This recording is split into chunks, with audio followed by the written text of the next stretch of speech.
कोई मुसलमान वकील ऐसे करता तो आज क्या होता? नहीं, अगर ऐसे मुसलमान वकील करता तो मैं समझता हूं अदालत में उसको मार दिया जाता।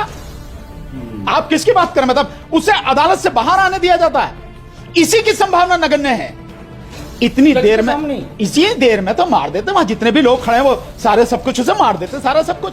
लेकिन ये एक आरएसएस के व्यक्ति ने किया है, एक ब्राह्मणवादी मानसिकता से पीड़ित व्यक्ति ने किया है, जो अपने आप को कह रहा है, जो निकलते हुए नारा लगा रहा है, सनातन का अपमान नहीं सहेगा हिंदुस्तान। इससे पहले पूछ लो कि सनातन का अर्थ समझता है क्या? अगर यही चीफ जस्टिस कोई ब्राह्मण होते, हिम्मत नहीं होती किसी की ये कर जाए, सोच भी नहीं सकता था कि ये सब कर जाए। लेकिन क्योंकि दलित हैं, कि हमारे जितने भी तथाकथित सांसद हैं, एमपी हैं, उनमें से अधिकतर नपुंसक हैं, कायर हैं, जिस भी पार्टी में हैं उसी पार्टी के बंधुआ मजदूर बनकर बैठे हैं और कुछ नहीं कर रहे। गुलाम से भी बदतर स्थिति में रखा गया, जिससे कोई अधिकार नहीं थे। सीजीआई पे वो अगर सीजीआई बन जाएगा तो हजम कैसे होगा? ये हजम की बात है। निश्चित रूप से हजम नहीं हो पा रहा। दूसरी तरफ कानून मंत्री भी तो दलित है, उनके लिए तो कोई अपमान की बात नहीं। मैं कहता हूं कानून मंत्री को तो चुल्लू भर गंदे पानी में डूब के मर जाना चाहिए। जिस कानून मंत्री पर इतने बड़े अपमान का कोई असर नहीं है, वो मैं समझता हूं गुलाम तो उसके लिए छोटा है, वो गुलाम से भी बदतर स्थिति में है। जो घटनाएं कोर्ट के बाहर हुआ करती थी, संसद के बाहर हुआ करती थी, अब वो घटनाएं संसद के अंदर, कोर्टों के अंदर अब घटनाएं होने लगी। कारण क्या है कि ये जो घटनाएं हो रही हैं आखिर क्यों हो रही हैं? इन्हीं सब पर जानने के लिए हमारे साथ हैं सुप्रीम कोर्ट के वरिष्ठ एडवोकेट भानु प्रताप सिंह जी। कैसे देख रहे हैं कि जिस तरह से जो आए दिन जो घटनाएं हो रही हैं, लेकिन आज तो सीजीआई तक पर बात आ गई, जूता मारने लगे उन पर। जहां तक देखने की बात है, यह मसला बहुत गंभीर है। मैं ये कह सकता हूं कि गंभीर शब्द भी जितना अर्थ रखता है अपने आप में, यह उससे भी कहीं ज्यादा गंभीर है, बहुत महत्वपूर्ण है। आखिर किसी व्यक्ति की इतनी हिम्मत कि सीजीआई को, चीफ जस्टिस ऑफ इंडिया को भरी अदालत में जूता फेंक कर मारे। यह केवल सीजीआई साहब के ऊपर जूता नहीं फेंका गया, उनको जूता नहीं मारा गया, ये इस देश के तमाम शोषित, पीड़ित, वंचित समाज को, जिसको हजारों साल से गुलाम से भी बदतर जिंदगी बिताने के लिए मजबूर किया गया। और बाबा साहब डॉक्टर अंबेडकर और बहुजन महापुरुषों के अथाह परिश्रम और बलिदान के बाद, भारत के संविधान लागू होने के बाद जिन्हें जीने का मौका मिला, यह उस पूरे समाज के ऊपर जूता है। और इतना ही नहीं, केवल चीफ जस्टिस को जूता नहीं मारा गया, बल्कि उनके साथ जो और जजेस बैठे थे, यह उनके ऊपर भी जूता है। और यही नहीं, हकीकत में यह पूरी न्यायपालिका, सुप्रीम कोर्ट, हाई कोर्ट और नीचे तक डिस्ट्रिक्ट कोर्ट, यह पूरी न्यायपालिका के मुंह पर जूता मारा गया है। खैर, चीफ जस्टिस साहब ने अपनी दरियादिली दिखाकर इस मामले को यहीं खत्म कर दिया, लेकिन यह मामला खत्म करने वाला नहीं है। लेकिन सर, जब उन्होंने तो दिखा दिया, लेकिन लॉ एंड ऑर्डर जिस तरह से इस देश में कमजोर होता जा रहा है, तो उस तो बहुत ज्यादा दिक्कत की बात हो रही है ना। देखिए, लॉ एंड ऑर्डर बहुत जानबूझकर कमजोर नहीं, खत्म किया जा रहा है। और लॉ एंड ऑर्डर की जगह पे पुलिस राज, गुंडा राज कायम हो चुका है। मैं ये नहीं कहूंगा कि किया जा रहा है, मैं ये कहूंगा कि यह हो चुका है। अगर सोनम वांगचुक जैसे एक देशभक्त को, जो देश की सेना के लिए काम कर रहा है, देश के लोगों के लिए काम कर रहा है, उसका हर कदम वैज्ञानिक सोच पैदा करने के लिए, शिक्षा के लिए काम हो रहा है, पर्यावरण के लिए काम हो रहा है, ऐसे व्यक्ति को एनएसए में बंद कर दिया जाता है। 4 लोगों को सामने से गोली मारी जाती है, जिसमें एक भूतपूर्व सैनिक भी है। जहां बरेली में आई लव मोहम्मद का नाम लेने से या आई लव मोहम्मद कहने से किसी मुस्लिम समाज के व्यक्ति की पूरी बिल्डिंग को बुलडोजर से ध्वस्त कर दिया जा रहा है। तो ऐसे में लॉ एंड ऑर्डर कहां है? लॉ एंड ऑर्डर तो पूरी तरह से ध्वस्त किया गया है, खत्म किया गया है। और इसलिए खत्म किया गया है ताकि यह गुंडागर्दी बढ़ सके, और इसलिए यह गुंडागर्दी बढ़ाई जा रही है ताकि जो मूल सवाल हैं इस देश की जनता के, इस देश के लोगों के, वो चाहे शिक्षा का सवाल हो, वो रोजगार का सवाल हो, स्वास्थ्य सुविधाओं का सवाल हो, वो सुरक्षा का सवाल हो, वो मजदूरों का सवाल हो, वो किसानों का सवाल हो, वो वन रैंक वन पेंशन का सवाल हो, वो न्यू पेंशन पॉलिसी का सवाल हो, या ओल्ड पेंशन स्कीम का मामला हो, इस सब मामले पर किसी भी तरह से जनता का ध्यान न जाए और आज वर्तमान में जो वोट चोरी का जो मुद्दा है इसको पूरी तरह से डाइवर्ट किया जाए, तभी सोनम वांगचुक का मसला उठाया जाता है, तभी बरेली हिंसा की जाती है और तभी सीजीआई को जूता मारा जाता है। ये सब कुछ वेल प्लान्ड, सोची समझी साजिश के तहत है और ये उसी दूषित ब्राह्मणवादी मानसिकता से पीड़ित जो लोग हैं ये उन्हीं के द्वारा किया गया है, जिनको सरकार न केवल पैदा कर रही है, पाल रही है और उनको पूरी तरह से संरक्षित कर रही है। लेकिन वकील साहब एक चीज देख रहे हैं कि कहीं ना कहीं अभी जैसे खबर आ रही है कि जो व्यक्ति जो वकील है किशोर, उसका संबंध आरएसएस से नहीं। ये तो अगर आप देखेंगे इन सभी के संबंध आरएसएस से हैं। ऐसा कोई नहीं है जो ये सब कुछ कर रहा है जिसका संबंध आरएसएस से ना हो। वो कहीं या तो आपको विश्व हिंदू परिषद से जुड़ा हुआ नजर आएगा, या कहीं आपको एबीवीपी से जुड़ा हुआ नजर आएगा, या कहीं आपको बजरंग दल से जुड़ा हुआ नजर आएगा, या कहीं आपको बीजेपी का जो कार्यकर्ता है वो खुद नजर आएगा, या सीधे सीधे आरएसएस का है वो उससे जुड़ा हुआ नजर आएगा। मतलब अगर आप देखेंगे तो कहीं ना कहीं घूम फिर के उसका तार, उस संगठन का तार जुड़ा आरएसएस से ही होगा, क्योंकि आरएसएस ही इस देश में जितनी गंदगी फैलाई जा रही है, जितनी सांप्रदायिकता फैलाई जा रही है, धर्म के नाम पर जितनी हिंसा फैलाई जा रही है, उसकी जड़ में वही आरएसएस है। अगर वकील साहब एक चीज देखें, जैसे राम मंदिर का मुद्दा हुआ, अगर कोई मुसलमान वकील ऐसे करता तो आज क्या होता? नहीं, अगर ऐसे मुसलमान वकील करता तो मैं समझता हूं अदालत में उसको मार दिया जाता। आप किसकी बात करें? मतलब उसे अदालत से बाहर आने दिया जाता है। इसी की संभावना नगण्य है। इतनी देर में, इसी देर में तो मार देते, वहां जितने भी लोग खड़े हैं वो सारे सब कुछ उसे मार देते, सारा सब कुछ। लेकिन ये एक आरएसएस के व्यक्ति ने किया है, एक ब्राह्मणवादी मानसिकता से पीड़ित व्यक्ति ने किया है, जो अपने आप को कह रहा है, जो निकलते हुए नारा लगा रहा है, सनातन का अपमान नहीं सहेगा हिंदुस्तान। इससे पहले पूछ लो कि सनातन का अर्थ समझता है क्या? अबे जिसे आज सनातन कह रहा है ये कभी ब्राह्मणवाद था, ब्राह्मणवाद आज भी है, तो कभी ब्राह्मणवादी व्यवस्था थी, कभी ब्राह्मण धर्म था ये, उसके बाद में ये बढ़ के वैदिक धर्म हो गया, उसके बाद में ये हिंदू धर्म हो गया और अब इसको पिछले 2-3 साल से सनातन धर्म कहा जाने लगा, सनातन कहा जाने लगा। सनातन का मतलब समझते हो? सनातन का मतलब है कि जो हमेशा है, जो गौतम बुद्ध ने बोला। यस, एस धम्मो सनातनो, ये तथागत बुद्ध के दिए हुए शब्द हैं। पाली भाषा के चोर तो हैं ये पूरे, इसमें क्या शक है? तो ये बुद्ध के दिए हुए शब्द हैं, एस धम्मो सनातनो, यही धम्म है जो सनातन है। तो क्या धर्म है सनातन? सनातन है कि सूर्य उगता है तो हर किसी को प्रकाश देता है, गर्मी देता, भेदभाव नहीं करता, हिंदू मुस्लिम सिख ईसाई जैन बौद्ध धर्म पारसी किसी का भेद नहीं करता, सबको समान रूप से देता है। पानी प्यास बुझाता है, हर किसी की प्यास बुझाता है, गरीब हो अमीर हो, यहां का हो वहां का हो, इस जाति इस धर्म का किसी का। यह है सनातन। नेचर कभी किसी के साथ में भेदभाव नहीं करती, और जब से नेचर है, जब से ब्रह्मांड है, ये सनातन नियम है उसके, जिनमें कहीं कोई फेरबदल नहीं है। ये उसे सनातन कह रहे हैं। अगर मैं इतिहास की तरफ झांक कर देखूं तो सिंधु सभ्यता में इस हिंदू संस्कृति के, या जिसे सनातन संस्कृति कह रहे हैं, कहीं कोई उसका चिन्ह मिलता है? उसका अता पता भी नहीं है। सिंधु सभ्यता अब से 2500 यानी 2500 बीसी से लेकर 1700 बीसी ईसा पूर्व की जो स्थिति है, उस समय की सिंधु सभ्यता है। और देश में, हमारे देश में सिंधु सभ्यता हुई है। इसी देश में इस सनातन की जो बात करें, उसके जरा से भी चिन्ह नहीं मिलते, सुई की नोक के बराबर भी। सनातन इसको कह रहे हैं। लेकिन वकील साहब, जैसे क्या इतना हौसला जो उस व्यक्ति का बड़ा दलित जज या बौद्धिस्ट जज होने की वजह से बढ़ गया? दो चीजें हैं, दो चीजें। एक तो हौसला बढ़ने का कारण यह है कि केंद्र सरकार ने ऐसे लोग पाले हुए हैं।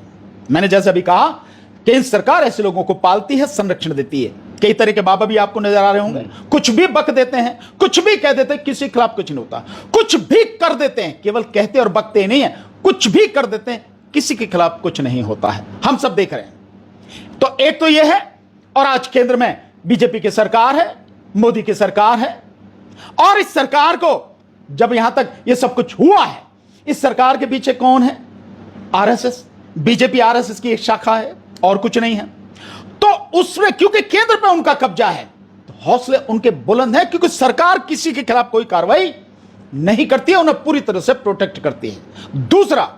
दूसरा यह है कि चीफ जस्टिस दलित हैं, बौद्ध हैं। अगर यही चीफ जस्टिस कोई ब्राह्मण होते, हिम्मत नहीं होती किसी की ये कर जाए, सोच भी नहीं सकता था कि ये सब कर जाए, लेकिन क्योंकि दलित हैं। आपने एक कुकृत्य देखा है, सबने देखा है, आपकी आंखों के सामने है। अगर उन्होंने अपनी दरियादिली दिखा के चीफ साहब ने इस मामले को खत्म करने की बात की है, तो अदालत का मान सम्मान बनाए रखने के लिए, क्योंकि अगर अदालत बचेंगी तो लोकतंत्र बचेगा, संविधान बचेगा, देश बचेगा। अगर ये खत्म तो सब कुछ खत्म। वैसे मोदी सरकार न इस देश के संविधान को देखना चाहती है, ना इस देश के लोकतंत्र को, इन्हें खत्म करने पर तुली है। तो उसके लिए तो घटना कुछ नहीं है, पर फिर भी प्रधानमंत्री होने के नाते उन्हें उस व्यक्ति के खिलाफ तो कार्रवाई करनी चाहिए। इसके साथ एक और केस बनता है, वो केस बनता है SC/ST एक्ट के तहत, वो कार्रवाई होनी चाहिए। सो इतना तो सब कुछ होता ही है। जब एक और बात सामने आ रही है कि अगर दो चीजें, बुद्धिस्ट में जाति नहीं होती तो क्या उनकी SC/ST एक्ट मान्य होगी? देखिए, SC/ST मान्य होगी, ये एक बात को आप थोड़ी देर के लिए एक साइड रखिए। जो भी उनके विषय में कहा जा रहा है, वो यही कहा जा रहा है ना, कि वो दलित हैं। ये सही बात है कि बुद्धिज्म में, बौद्ध धर्म में कोई जाति नहीं होती, वहां जातियां खत्म हो जाती हैं। इसलिए परम पूज्य बोधिसत्व बाबा साहब डॉक्टर भीमराव अंबेडकर जी ने बुद्ध धर्म में दीक्षित होने के लिए इस पूरे बहुजन समाज के लिए कहा, दलित समाज के लिए कहा कि आप बौद्ध धर्म में दीक्षित हो जाओ। इसलिए उन्होंने खुद भी 14 अक्टूबर 1956 को बौद्ध धर्म की दीक्षा ली। ये सही, लेकिन केवल बौद्ध होने से होते हुए उनके प्रति यह बात नहीं की गई। बात की गई है दलित होने, और उन्हें पिछले, जब से मामला हुआ है 16 सितंबर को, जब ये PIL आई थी सामने, खजुराहो मंदिर वाली, जिसमें ये वकील था, तो उस समय से जो आई, उस समय के बाद देखिए कि उनको किस तरह की गालियां दी जा रही हैं, किस तरह के अपशब्द, उनका अपमान किया जा रहा है सोशल मीडिया पे जिस तरह से। इन सारी चीजों को देखते हुए कार्रवाई होनी चाहिए, और कार्रवाई अगर नहीं होगी, और मैं ये कहता हूं कि कड़ी कार्रवाई अगर नहीं होगी, तो ऐसे लोगों का हौसला बढ़ेगा। और ये केवल न्यायपालिका के लिए नहीं, ये पूरे दलित समाज के लिए, बहुजन समाज के लिए, SC/ST OBC माइनॉरिटी के लिए, उनके लिए गंभीर चिंता का विषय है। उन्हें यह बात सोचने की जरूरत है कि अगर इस तरह से, अगर चीफ जस्टिस ऑफ इंडिया, उनकी भरी अदालत में उन पर जूता फेंका जा सकता है, तो आम आदमी को तो ये कभी भी कहीं भी पीट सकते हैं, और पीट भी रहे हैं। मुसलमानों को पीट रहे हैं, दलितों को पीट रहे हैं, आदिवासियों के ऊपर पेशाब कर रहे हैं, मतलब क्या क्या नहीं कर रही है।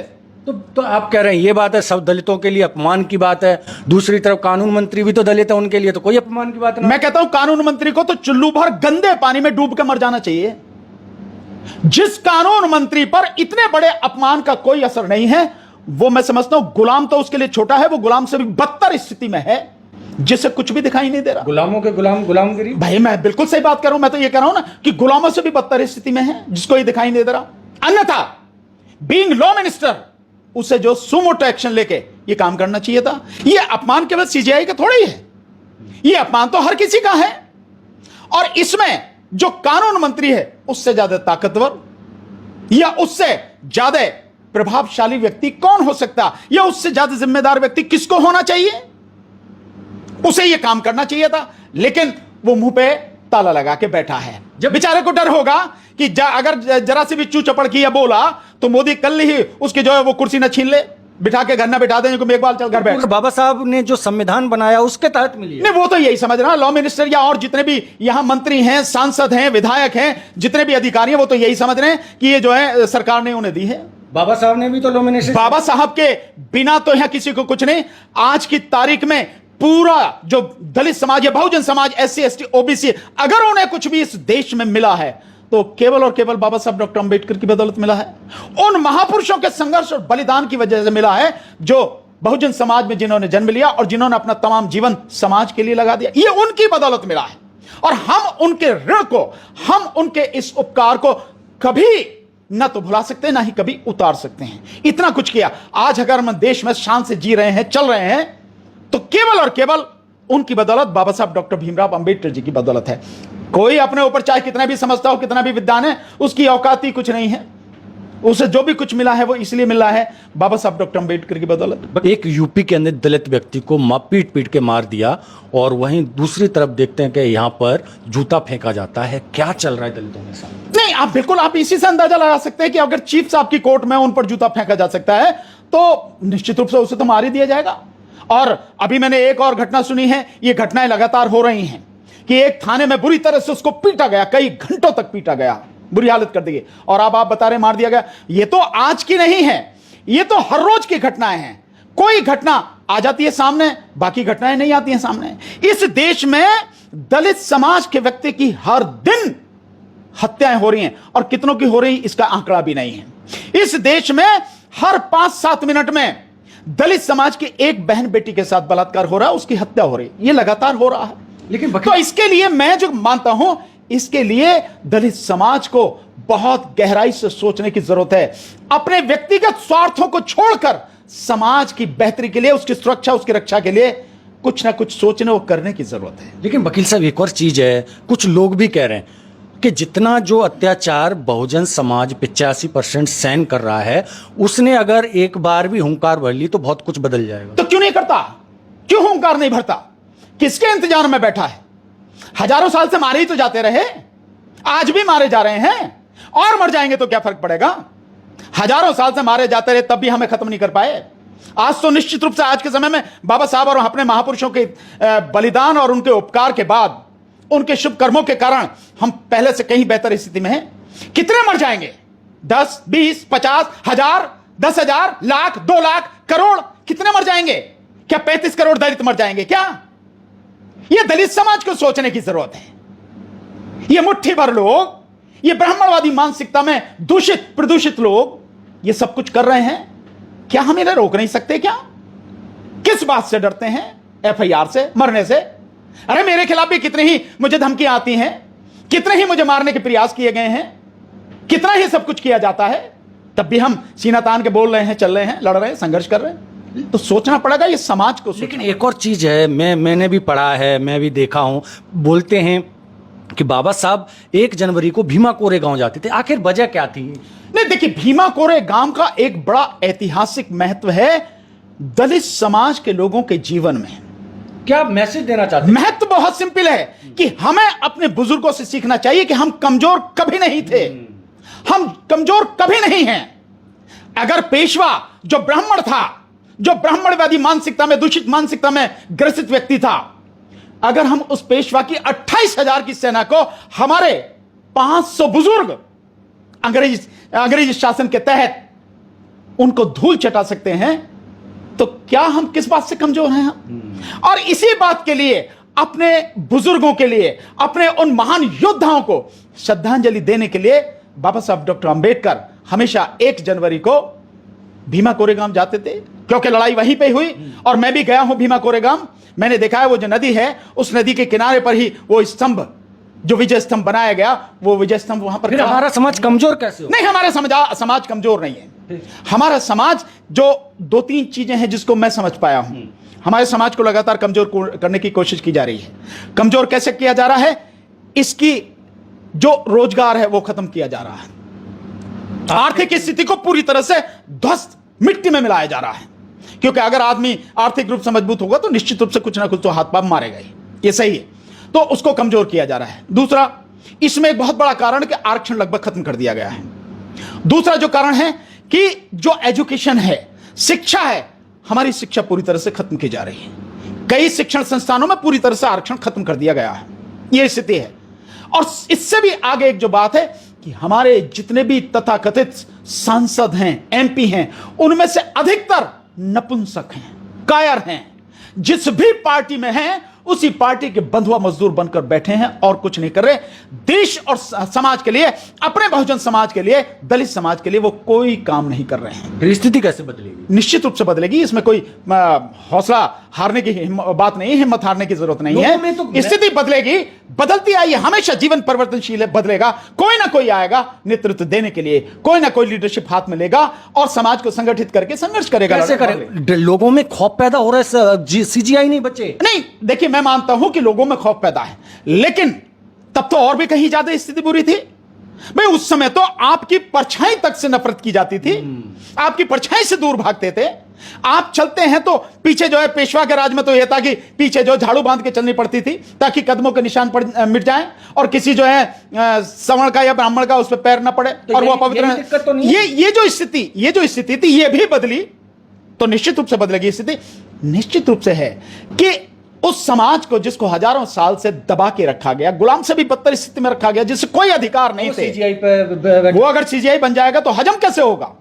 ये हजम की बात है। निश्चित रूप से हजम नहीं हो पा रहा भाई। इसीलिए तो हर जगह जो सारी चीजें हो रही हैं, एक और मसला आ रहा है सामने कि भाई जो रिजर्वेशन से जिन लोगों ने किसी भी उसमें फॉर्म भरा है, किसी भी प्रतियोगिता में, चाहे आईएसओ आईपीएस वगैरह यूपीएससी की हो या किसी भी, वो अगर इस समाज के बच्चे, एससी समाज के, एसटी समाज के बच्चे, ओबीसी समाज के बच्चे, अगर वो अपनी मेहनत, अपनी योग्यता के दम पर जर्नल की उसमें नंबरिंग में आते हैं, नहीं दी जाएगी, तो उसमें वो नहीं दी जाएगी, उनको उसी में रखा जाएगा। यानी कि आप किसी भी हालत में इतना भी बर्दाश्त नहीं कर सकते। और हमारे बच्चे किस काबिल निकल रहे हैं, कितने मेहनती हैं, कितने योग्य हैं, आप इससे अंदाजा लगा लीजिए कि यूपीएससी में आईएएस की परीक्षाओं को टॉप कर रहे हैं। ये तो किसी से छुपी हुई बात नहीं है ना। तो ये डर है, डर है, और ये इन्हें डर है कि बाबा साहब द्वारा बनाए गए संविधान के द्वारा जो अधिकार मिले, इन 70 सालों में ये कहां से कहां पहुंच गए। और ये तो तब है कि जब उस संविधान के अनुसार जितना अधिकार मिलना चाहिए था उसका आधा भी नहीं मिला। अगर वो पूरा मिल जाता तो समाज की स्थिति कितनी मजबूत, कितनी बेहतर होती।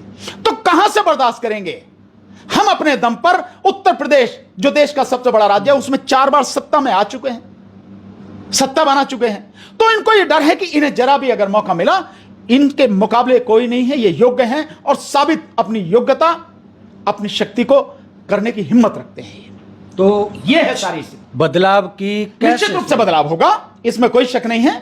और हम लोग भी मेहनत कर रहे हैं, बाकी साथी भी प्रयास कर रहे हैं। विश्वास रखिए कि बदलाव जरूर होगा। न कोई हमें आज तक मिटा पाया है और न ही आगे भी कोई हमें मिटा पाएगा। लास्ट सवाल, जो वकील है उस पूरी वकील बरादरी में क्या मैसेज गया है? नहीं, मैं समझता हूं अगर कोई भी समझदार वकील होगा, कोई भी किसी भी जाति धर्म संप्रदाय का होगा, तो इस कांड की उसने घोर निंदा की होगी और इसकी बहुत मजबूती के साथ लोगों ने भर्त्सना की होगी। लेकिन कोई भी समझदार वकील इस तरह की हरकत किसी की भी हो बर्दाश्त करने को तैयार नहीं है। कोई भी इसे सही नहीं कह सकता। वकील पढ़े लिखे समझदार लोग हैं, हां ऐसी दूषित मानसिकता के भी लोग हैं, क्या किया जाए, वो भी आ जाते हैं। पर कोई भी अच्छा वकील, कोई भी समझदार वकील इस तरह के कार्य को किसी भी हालत में, सही तो दूर की बात है, बर्दाश्त भी नहीं करेगा। मैसेज क्या देंगे? मैसेज मेरा सीधा है, और सीधा मैसेज यह है कि इस कांड से आप यह समझ सकते हैं कि दलित समाज के प्रति, यानी एससी एसटी आदिवासी समाज के प्रति और ओबीसी समाज के प्रति किस कदर नफरत है, किस कदर घृणा है, आपको देखना, बर्दाश्त करना नहीं चाहते। ये कौन है? ये ब्राह्मणवादी मानसिकता के लोग हैं। ब्राह्मणों की बात नहीं कर रहा मैं, ब्राह्मणवादी मानसिकता, इसमें अंतर है, इसको समझें।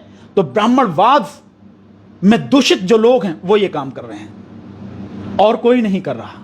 तो इस व्यवस्था से लड़ते आए हैं, हमारे बुजुर्ग लड़े, बाबा साहब लड़े, हमें भी लड़ना पड़ेगा। ये अस्तित्व का सवाल है, ये मान सम्मान का सवाल है, स्वाभिमान का सवाल है, और लड़ रहे हैं। चोट किया बिल्कुल, वो यही चाहते हैं, लेकिन इन सब चीजों से हमारा स्वाभिमान टूटेगा नहीं। हम इस तरह की घटनाओं से और मजबूत होकर निकलेंगे, इससे कमजोर नहीं होंगे, डरेंगे नहीं, हम डरने वाले नहीं हैं हम। चलिए, बहुत बहुत धन्यवाद। जिस तरह से जो घटना हुई है उसने पूरे देश के बहुजन समाज, जिसे दलित समाज कहते हैं, एससी एसटी ओबीसी, उसमें बहुत ज़्यादा गंभीर स्थिति पैदा हो गई कि आज सीजीआई तक को नहीं छोड़ा गया है तो आम लोगों की क्या स्थिति होगी। लेकिन चीज़ें बदलेंगी और बदलती रही हैं, और कोई भी चीज़ स्थिर नहीं रहती। ये नेचर का नियम है, प्रकृति का नियम है। आप इस पूरी बातचीत पर अपनी राय किस प्रकार देते हैं, अपनी राय जरूर रखिए। बाकी की खबरों के लिए बने रहिए HNP न्यूज के साथ। मैं DS गौतम, धन्यवाद।